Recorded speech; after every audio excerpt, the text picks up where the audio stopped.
बस हम कहना चाहते हैं कि हम बहुत भाग्यशाली है कि काशी के नगरी में हैं हम, और बाबा शंकर भगवान काशीनाथ का आशीर्वाद भी है हमारे लिए, क्योंकि जैसे हम आए तब से यहाँ के लोगों का प्यार और यहाँ के लोगों का स्नेह इतना है कि हम ऐसा लग रहा है हम अपने मायके आए हैं, कोई दूसरे जगह है नहीं।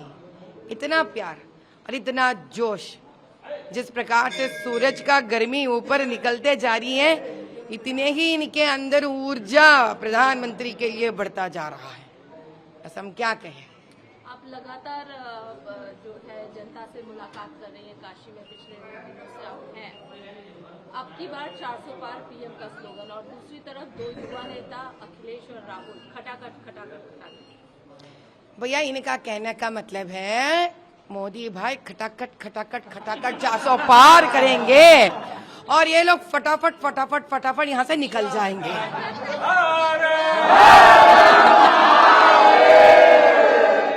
तो इस बार इलेक्शन में हमने देखा कई सारे मुद्दे हैं, खासकर आरक्षण एक मुद्दा जो बहुत ज्यादा हो रहा है। नड्डा जी ने कल भी साफ तौर पर कहा कि धर्म के आधार पर कोई आरक्षण हम नहीं देंगे। राहुल गांधी कहते हैं कि 50% कैप जो है आरक्षण से हम हटा देंगे। दिल से, जान से, खून से हम कॉन्स्टिट्यूशन की रक्षा करेंगे। ये आरक्षण निकाल भी देना चाहते हैं और दिल से, जान से, खून से कॉन्स्टिट्यूशन का रक्षण करना चाहते। तो पहले से मैं यही कह रही हूँ भैया, कहीं तो कोई गलती गड़बड़ हो गई है। राहुल भैया की पढ़ाई में कहीं तो गड़बड़ हो गई है। असल भारत देश में हर बच्चा जो भी एक ऐसे स्तर पर आता है जहां वो कॉन्स्टिट्यूशन के बारे में अगर पढ़ा होता तो ये 2 मुद्दे एक ही जगह नहीं रह सकते हैं। आप आरक्षण निकाल भी देना चाहते हो और कॉन्स्टिट्यूशन का संरक्षण भी करना चाहते हो, तो ये मुद्दा वही कह सकते हैं जो इस देश के नहीं हो सकते हैं। तो राहुल भैया को फिर से मैं कहती हूँ, आप 9वीं कक्षा 8वीं कक्षा में आ जाइए, फिर पूरा भारत देश में पढ़ाई करिए, कम से कम एक डिग्री तक तो छात्र बनिए, तब आपको क्लैरिटी रहेगा कि इस देश का आरक्षण उसी प्रकार से होना चाहिए जिस प्रकार से कॉन्स्टिट्यूशन हमसे कहती है। तब जाकर कॉन्स्टिट्यूशन को दिलो जान से आप संरक्षण कर रहे हो। तो कहीं ना पढ़ाई में बहुत गलती हो गई है उनसे, बेचारे वो क्या कर पाएंगे, उनका तो माता पिता की जिम्मेदारी होती है ये। तो दूसरी तरफ अखिलेश यादव कह रहे हैं कि 140 भी आप लोग सीट नहीं ला पाएंगे, क्रॉस ही नहीं कर पाएंगे। पूरे कॉन्फिडेंट है विपक्ष इस बात को लेकर। हाँ, तो इसके बारे में मैं एक बात बताना चाहती हूँ। अखिलेश जी को काफी गर्मी है, हम समझ सकते हैं भैया। दिन दहाड़े अगर आप काम कर रहे हो इतना तो नींद आ जाएगी, और जब दिन में आप सो जाते हो तो इसी प्रकार के सपने आते रहते हैं। लेकिन समझ जाइए, दिन के सपने कभी सच नहीं होते हैं, और ये सपने में आप ऐसे रहोगे तो अब बहुत मुश्किल हो जाएगी खुद के लिए। जाग जाओ, सुबह के दिन के सपना देखना बंद कर दो। 400 पार वैसे ही हो जाएगा, लेकिन आप बड़े मायूस हो जाएंगे। पीएम ने मेडिटेशन का डिसाइड किया है, जाने वाले हैं, लेकिन विपक्ष चुनाव आयोग पहुंच चुका है। मॉडल कोड ऑफ कंडक्ट की अवहेलना की जा रही है। इस वजह से ये कह रहे हैं कि डायरेक्ट और इनडायरेक्ट किसी भी तरीके का एडवर्टीजमेंट नहीं होना चाहिए। अरे वाह, तो अभी ये लोग हमारे खाने पर, पीने पर, भगवान सांस लेने पर, भगवान का नाम लेने पर, ये कौन से बना रहे कॉन्स्टिट्यूशन। यहाँ फंडामेंटल राइट है भाई हमारा 21A के तहत, we have fundamental right to religious expression. ये मैं कह रही हूँ, ये लोग भोकला गए हैं, इनका मानसिक संतुलन बिगड़ गई है। तो ये लोग समझ नहीं पा रहे कि मोदी जी को क्या कर कर रोके। मोदी जी अपने आप हैं, अगर जिस दिन ये इस्तेमाल करना चाहेंगे उस दिन ये लोग ठहर भी नहीं पाएंगे, बोल भी नहीं पाएंगे। तो सभी का अपना अपना हक बनता है। जैसे कि हम इधर आए हैं, शंकर भगवान माता रानी का नमन करे हैं, ये क्या अब हमसे अपना धर्म को भी छीन के उखाड़ के फेंक देंगे? सुनो भाइयों, सुनो भाइयों, या प्रधानमंत्री जी का अपना मेडिटेट करने का, ध्यान करने का हक भी निकाल के फेंकना चाहते हैं। अभी इनके हाथ भारत देश पता नहीं क्या हो जाएगा। क्या हमने तो कभी किसी से नहीं कहा है कि आप मस्जिद मत जाओ, आप दरगाह मत जाओ? हमने तो नहीं कहेंगे, ना कहा है ना कहेंगे। ये इंसान का अपना स्व विषय है, अपना खुद का विषय है। इसमें तो किसी का कोई हक नहीं आता इसके ऊपर रोक रखने के लिए। और इस विचार से ये लोग आगे बढ़ रहे हैं कि एक व्यक्ति को, प्रधानमंत्री से पहले वो इस देश के नागरिक है, हर नागरिक का हक है ध्यान करना, भगवान के पास जाना। ये तो हद पार कर लिए ये लोग।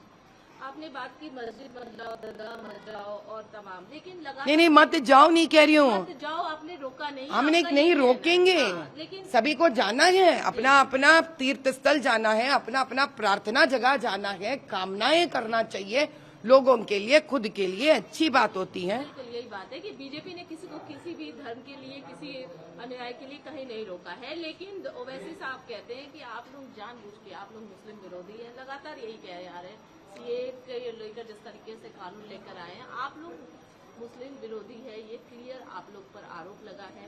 इस इलेक्शन में आप लोगों के पास कुछ नहीं रहा, पीएम के पास कुछ नहीं रहा, धर्म को मुद्दा बनाया गया, कैसे देखते हैं? भैया पहले हम ये की कहेंगे असदुद्दीन से, आप इधर आकर या नेशनल लेवल पर आप जो मुद्दे उठा रहे हो ना, शायद यहाँ के लोगों को नहीं पता, तो हम इनको बता देते हैं कि सबका साथ सबका विकास नारा लगाने वाले प्रथम प्रधानमंत्री हमारे मोदी जी हैं। ट्रिपल तलाक हटाकर मुसलमान औरतों का संरक्षण करने वाले प्रथम प्रधानमंत्री हमारे मोदी भाई हैं। यूसीसी के तहत मुसलमान बहन को भी अपना हक महके में दिलाने वाले प्रथम प्रधानमंत्री हमारे मोदी भाई हैं। विदेशी मुसलमान जो खुद के इस्लाम देशों से निकलकर, वहां से फेंके हुए लोग निकलकर भारत देश में आकर हमारे मुसलमान भाई बहनों का रोटी छीनने वालों का बंद करने वाले हमारे प्रथम प्रधानमंत्री मोदी भाई हैं। और जो असदुद्दीन ये सारे बात करते रहते हैं ना, मैं कहती हूँ पहले उनके कॉन्स्टिट्यूएंसी जाइए, गली गली मोहल्ला मोहल्ला जाइए, आप खाना खा नहीं पाएंगे। आप वो देखने के बाद 40 साल उनसे राज कर रहे वहां पर, ना कोई मुसलमान खुश है ना कोई हिंदू खुश है वहां पर। पहले भैया खुद का जगह साफ करना सीखो। माधवी में बहुत कंट्रोवर्सी रहा आपका हैदराबाद का इलेक्शन, आपके नाम पे कभी आपने धनुष उठा लिया तो वो न्यूज बन गई, कभी ये कहा गया कि आपने बुर्का हटा के देखा, जब हालांकि आपने आधार कार्ड के देखा था, लेकिन बहुत सारी कंट्रोवर्सी हुई, कैसे देखते हैं इस तमाम? तो मैं रमजान के तहत हजरत अली साहब के जुलूस में गई, उसका तो किसी ने कोई हमारे हिंदू भाई कंट्रोवर्सी नहीं किया ना। ये है हिंदू, किसी ने कंट्रोवर्सी नहीं किया है। हम गए थे चार मीनार के बीचों बीच मदीना चौरस्ता में, रमजान के वक्त हजरत अली साहब का जुलूस में हम थे। किसी भी हिंदू ने उसके ऊपर एक भी बात नहीं की, शब्द कही, ना किसी भाजपा के कार्यकर्ता ने कही, ना हमारे किसी नेता ने कही। यह है सनातन धर्म, हम सबको अपनाते हैं। ये और वहां पे और वहां हमको न्योता देने वाले अपने शिया भाई हैं, वहां हमको न्योता देने वाले हमारे शिया भाई हैं। तो भैया मैं बताती हूँ, ये असदुद्दीन जो है ना, ये लोगों को डर लगने लग गया क्योंकि उनके नीचे का जमीन खींच लिया जाएगा, क्योंकि अब मजहब के नाम पे ये देश नहीं चलेगा। ये सबका साथ सबका विकास के नारे पे देश ये चलेगा। इसी से डर जाते हैं ये लोग, तो बार बार ये मुद्दा उठाकर वो लोग समझते हैं खुद का मुसलमानों का वोट्स पोलराइज करेंगे, लेकिन ये ऐसा नहीं होगा, क्योंकि आज इस देश का मुसलमान जान गया है, भारत देश का हर मुसलमान ये बात जान गया है कि वो भी इस भारत माता का बच्चा है जितना इस हिंदू इस भारत माता का बच्चा है। और इन दोनों का हर प्रकार का संरक्षण करने वाले बड़े भाई हमारे नरेंद्र मोदी जी है। सबका साथ सबका विकास, सबका साथ सबका विकास। 40 साल का किला ओवैसी जी का भेद पाएंगे हैदराबाद में, क्या लग रहा है आपको? कितनी कॉन्फिडेंट है आप? हम 100% कॉन्फिडेंट है। अगर जिन जिन गड़बड़ों के वजह से अगर इधर इधर होता है तो हम कोर्ट तक जाकर फिर से हल निकाल के रहेंगे, लेकिन इसी साल हैदराबाद हमारा होकर रहेगा। भारत माता की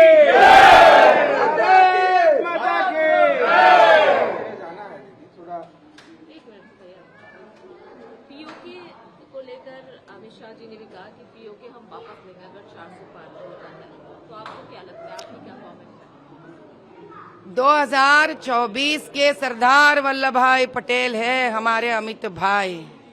तब सरदार वल्लभ भाई पटेल ने आकर रजाकारों से हैदराबाद का विमुक्त करवा दिए, दक्कन का विमुक्त करवा कर भारत में विलीन कर दिए। और आज के सरदार वल्लभ भाई पटेल जी जो अमित भाई हैं, इसी प्रकार से पीओके को भी विमुक्त करेंगे और भारत देश में विलीन कर कर हमारे भारत माता का ताज लेकर आएंगे, मुकुट उनका लेके आएंगे। अंतिम सवाल, एक सवाल हमेशा विपक्ष की तरफ से उठता है कि राम मंदिर को आप लोगों ने इशू बनाया, राम को, प्रभु श्री राम को पॉलिटिकल गेन के लिए आप लोगों ने यूज किया। एज यू आर ऑल्सो, आप एक हिंदुत्व लीडर के रूप में जिस तरीके से आप उभर रहे हैं, आपका क्या कहना है इस पूरे मामले में? हिंदुत्व लीडर बोल रहे हैं आप, तो किसी न किसी मजहब में तो मुझे जन्म लेना पड़ेगा ना। तो कौन सा मजहब में लेने के बाद आप बोलोगे मजहब का नाम नहीं लोगे मेरे साथ, बताइए। आज का ये भी पाप हो गया हमारे लिए कि हम हिंदू जन्म लिए, बार बार हिंदुत्व हिंदुत्व हिंदुत्व बोलते हैं आप। तो अमीर के पास जाके बोलिए आप अमीर है, अमीर है, अमीर है, अमीर है। तो गरीब के पास भी जाके बोलिए आप गरीब है, गरीब है, गरीब है, गरीब है। कम से कम बच्चा जो बेचारा गरीब दलदल में है, पूरा भारत देश और विश्व जानेगा। अरे यार, ये तो गाली का जैसा हो गया हिंदू बनना। क्या हिंदू हिंदू हिंदू हिंदुत्व? आप पूछिए हमसे, हमारे नाम से, माधवी जी आप क्या समझते हैं इसके बारे में? हम तो किसी मुसलमान के पास जाके नहीं कहते आप मुसलमान है, मुसलमान है, मुसलमान है, मुसलमान है। ये क्या मजहब का नाम लेकर इंसान का आप इतना तौहीन कहते हैं ना, आप नीचे गिरा रहे इंसान को। भाई हम आपसे एक ही बात कहते हैं, जिस दिन ये लोग बाबरी मस्जिद का मुद्दा उठाए, जिस दिन ये लोग ज्ञान वापी का मुद्दा उठे, तो ये लोग पॉलिटिक्स नहीं बना रहे थे उस मुद्दे से। कौन तोड़ा है इन मंदिरों को? कोई अपना मुसलमान तो नहीं तोड़ा। इस भारत देश में जन्मा मुसलमान तो नहीं तोड़ा, क्योंकि कभी भी भारत देश में जन्मा मुसलमान नहीं करेगा ये काम। ये क्या उस विदेशियों ने, मुगलों ने, आप उनका साथ देते हो? क्या है असद का दर्द, तकलीफ मुझे समझ में नहीं आता। खुद के मुसलमानों को, खुद के कौम के लोग यहाँ बढ़ नहीं रहे हैं, पढ़ाई नहीं हो रही है, नौकरियां नहीं है, लोगों को लड़कियां यहाँ दल में हैं, इनके बारे में सोचना नहीं होता आपको। बार बार आप रोहिंग्यों के बारे में बात करते हो, पाकिस्तान से टेररिस्ट के बारे में बात करते हो, मुगलों के बारे में बात करते हो। जाग गया भारत देश, जाग गया भारत देश। अब नहीं चलेगा ये सब यहाँ पर। सबका साथ सबका